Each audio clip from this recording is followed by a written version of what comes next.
Hello guys, எல்லோரும் எப்படி இருக்கீங்க? இதுக்கு கோவில் மினி பிளாக் தான் பார்க்க போகிறோம். இந்த கோவில் எங்கே இருக்குன்னு பார்த்தீங்கன்னா விழுப்புரம் டிஸ்ட்ரிக்ட் கோலியனூர் கூட்டோடு இருக்குன்னா நீங்கள் கவலைப்பட வேணாம் காய்ஸ். நீங்கள் கோலியனூர் கூட்டோடு இறங்கினதுக்கப்புறம் உங்கள் துர்க்கையம்மன் கோவில் எங்கே இருக்குது அப்படின்னு சொல்லிட்டு கேட்டிங்கனாலே சொல்லுவாங்க.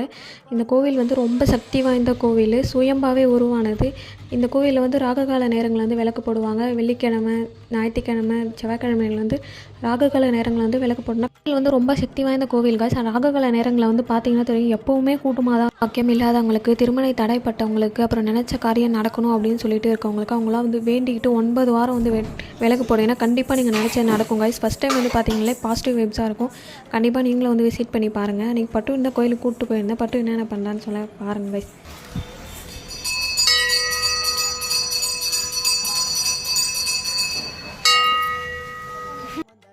இங்கே பாரு, சாமி கும்பிட்டு எப்படி சொல்லிட்டு நாளுக்கு அப்புறம் போனால் அன்றைக்கி பட்டுவையும் தான் கூப்பிட்டு போயிருந்தேன் காய்ஸ். பட்டு பார்த்தீங்கன்னா ரொம்ப சமத்தா, அன்றைக்கி பார்த்தீங்கன்னா இன்னும் ரொம்ப சமத்தா இருந்தால் கரெக்டாக வந்து கும்பிட்டு பக்கத்தில் வந்து உட்காந்துங்கன்னா பட்டு வீடியோஸ்லாம் பார்க்க மறக்காமல் சப்ஸ்கிரைப் பண்ணிக்கோங்க. Bye guys.